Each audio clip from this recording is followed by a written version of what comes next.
इस वक्त जाति आधारित जो जनगणना हो रही है वो जरूरी है। जिन प्रबल जातियों को सत्ता में रहने का मौका मिला उसने पिछड़ी जातियों का बड़ा शोषण किया, दलितों का शोषण किया, जिसके नतीजे में दलित और पिछड़े लोगों को उठना पड़ा है कि अगर लोकतंत्र में मेरी जितनी आबादी उतनी हिस्सेदारी नहीं मिल पा रही है, उतनी हिस्सेदारी मिलनी चाहिए। पूर्णिया डिस्ट्रिक्ट में जो सबसे ज्यादा अगर कोई पिछड़ा इलाका है वो अमोर बैसा है और वहाँ 7-8 से लटक रहा है पुल और नतीजा ये है कि लोग डूबकर मर रहे हैं नदियों में।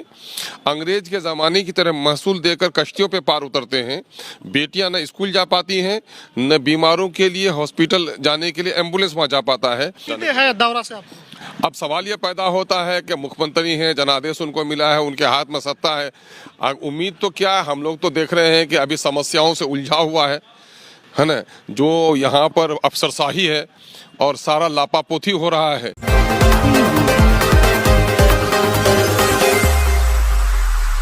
Preview.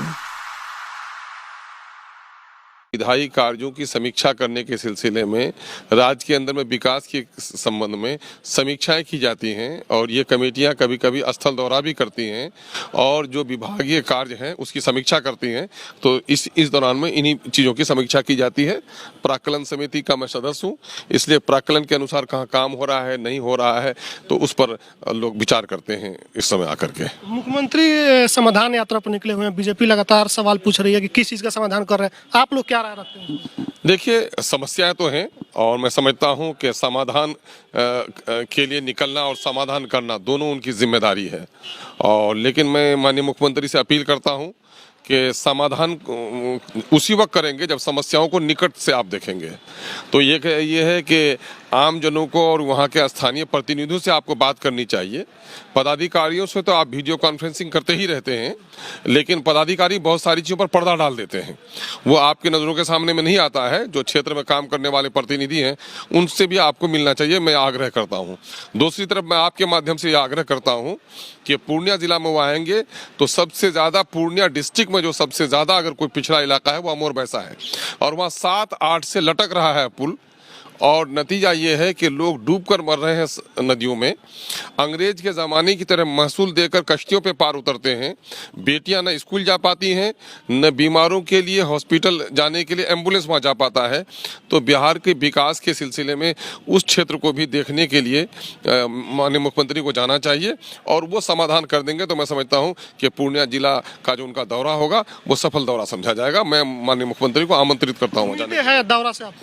अब सवाल ये पैदा होता है कि मुख्यमंत्री हैं, जनादेश उनको मिला है, उनके हाथ में सत्ता है। उम्मीद तो क्या है, हम लोग तो देख रहे हैं कि अभी समस्याओं से उलझा हुआ है ना। जो यहाँ पर अफसरशाही है और सारा लापापोती हो रहा है, उससे बहुत उम्मीद तो नहीं हूँ, लेकिन माननीय मुख्यमंत्री गए हैं समीक्षा के लिए और देखने के लिए, तो बहरहाल देखते हैं, इनके आने के बाद ही कोई बात कह पाएंगे। जाति आधारित गणना शुरुआत हो गई है, इस पर आप क्या राय रखते हैं?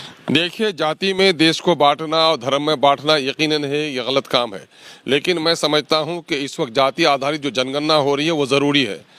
मेरा आकलन ये है कि अंग्रेजों के खिलाफ पूरा राष्ट्र एक था। जात, मजहब, धर्म, क्षेत्र, भाषा से उठकर लोग अंग्रेजों के खिलाफ लड़ रहे थे, वो सच्चा राष्ट्रवाद था। लेकिन स्वतंत्रता की प्राप्ति के बाद 15 अगस्त को ही लोगों ने राष्ट्रवाद को दफना दिया।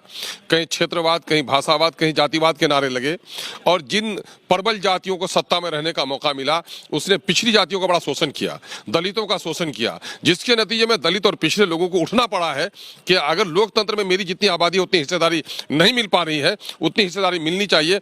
इस संबंध में बिहार से ये जो आवाज उठी है, मैं इसका पूरा समर्थन करता हूं कि जाति वो गणना होनी चाहिए, जिसकी जितनी आबादी है उसको इतनी हिस्सेदारी उनकी तय होनी चाहिए। ये सही काम हो रहा है।